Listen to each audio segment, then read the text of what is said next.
वक्त कोरोना संक्रमण के मामले जिस रफ्तार से बढ़ रहे हैं वो डरावने हैं, लेकिन इस बीच छत्तीसगढ़ से राहत भरी खबर ये है कि 3 दिन में एक भी कोरोना संक्रमित मरीज नहीं मिला है।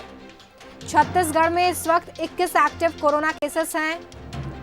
69 मरीजों में से 38 मरीज ठीक भी हो चुके हैं। रायपुर में सोमवार सुबह 6 बजे से टोटल लॉकडाउन में छूट दी जाएगी। तब तक टोटल लॉकडाउन बिल्कुल रहने वाला है, क्योंकि जिस तरह से इससे पहले नियम आए थे उसमें शनिवार और रविवार को टोटल लॉकडाउन रहेगा शहर में।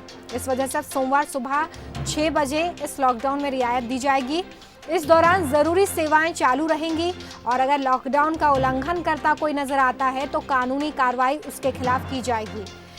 देखिए, चाक चौबंद तरीके से यहाँ पर प्रशासनिक जो अधिकारी हैं वो भी कानून व्यवस्था को दुरुस्त करने में लगे हुए हैं। चौक चौराहों पर पुलिस बल तैनात किया गया है ताकि कोई भी लॉकडाउन का उल्लंघन ना करे।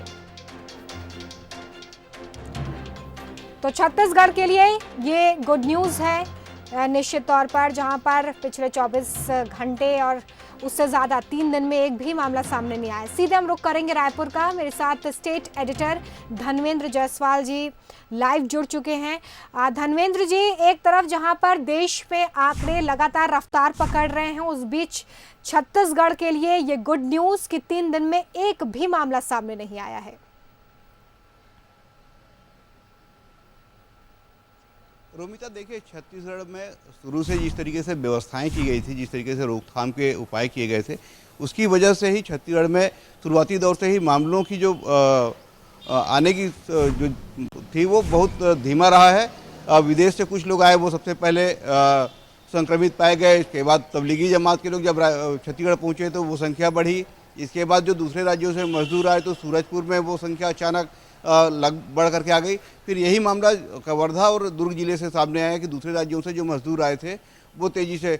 एक मामला जो छत्तीसगढ़ में है, कुकुरबेड़ा का जो एक युवक जो इलेक्ट्रीशियन था, वो मामला अब तक समझ में नहीं आ रहा है कि न तो उसका कोई कॉन्टैक्ट हिस्ट्री है, न कोई ट्रेवल हिस्ट्री है, फिर भी उसको कहाँ से संक्रमण हुआ ये स्पष्ट नहीं हो पाया है।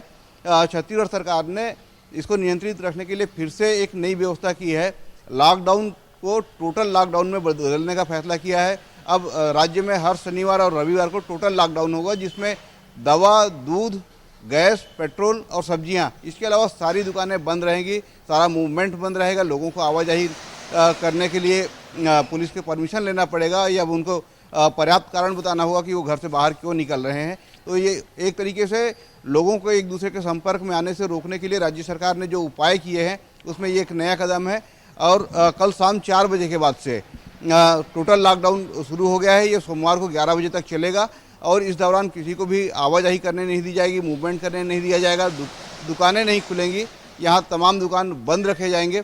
जो लॉकडाउन फेज 3 में जो जिन दुकानों को खोलने की अनुमति दी गई थी वो इस टोटल लॉकडाउन के दौरान फिर से वो बंद होंगी और सोमवार को 11 बजे के बाद ही वो दुकान खुल सकेंगी। और जब सोमवार से दुकानें खुलेंगी उसके लिए भी एक तय मापदंड है कि कौन सी दुकानें खुलेंगी, कितनी देर तक खुलेंगी, उसको समय सीमा जारी कर दी गई है। ज़्यादातर दुकानें दोपहर 3 बजे तक खोलने की अनुमति दी गई है।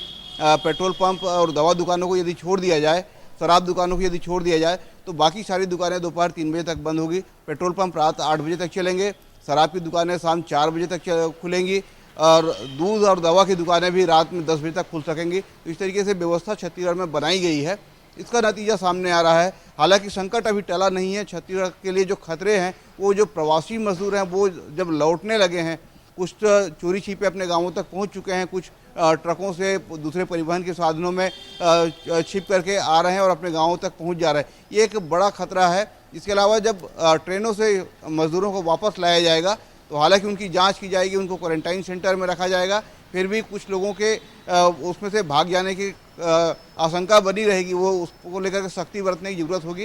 लेकिन जो लोग चोरी छिपे आ रहे हैं, चाहे वो बस्तर के इलाके में हो, चाहे कवर्धा के इलाके में हो, चाहे राजनांदगांव के इलाके में हो, ख़ासतौर पर रायगढ़ के कुछ इलाकों में भी इस तरह की जानकारी आ रही है। महासमुंद जिले से भी इस तरह की जानकारी आ रही है कि दूसरे राज्यों में जो लोग कमाने खाने गए थे वो चोरी छिपे पगडंडियों के रास्ते से, जंगल के रास्ते से, कच्चे रास्ते से लौट रहे हैं। और शुरुआती दौर में जो गाँवों में व्यवस्था बनाई गई थी कि गांव के लोग ही अपने गांव को पूरी तरह से सील करके रखे हुए थे, किसी बाहरी आदमी को घुसने नहीं दे रहे थे, उस व्यवस्था में भी अब थोड़ी सी ढील पड़ गई है। तो जो लोग बाहर से लौट रहे हैं वो सीधे अपने घरों तक पहुंच जा रहे हैं। ये एक खतरा बना हुआ है। इसको निपटने के लिए राज्य सरकार ने गांव-गांव में मुनादी कराई है। राज्य सरकार ने ये निर्देश जारी किया है कि पंचायत सचिवों और कोटवारों को ये जिम्मेदारी दी गई है कि गांव में कोई भी व्यक्ति आता है तो उसका पूरा रिकॉर्ड रखा जाए, उसकी पूरी जानकारी रखी जाए और वो जानकारी थाने और तहसीलदार के माध्यम से जिला प्रशासन तक पहुंचे, ये व्यवस्था की गई है। लेकिन इसका कितना पालन हो पाता है ये देखने वाली बात होगी और यही एक बड़ी चुनौती है छत्तीसगढ़ के लिए। इसके अलावा छत्तीसगढ़ लगभग अब सुरक्षित स्थिति में है। जिस तरीके से यहाँ कुल 59 लोग संक्रमित हुए थे उसमें 38 ठीक होकर के घर जा चुके हैं, केवल 21 पॉजिटिव केस रह गए हैं और जो पॉजिटिव केस हैं उनमें भी तमाम ऐसे लोग हैं जो खतरे की स्थिति से बाहर हैं। तो ये संतोष की बात है छत्तीसगढ़ के लिए। अब टोटल लॉकडाउन जो हुआ है उससे इस स्थिति को और नियंत्रित करने में मदद ही मिलेगी। जी रोमिता, बहुत शुक्रिया इस तमाम जानकारी के लिए धर्मेंद्र जी।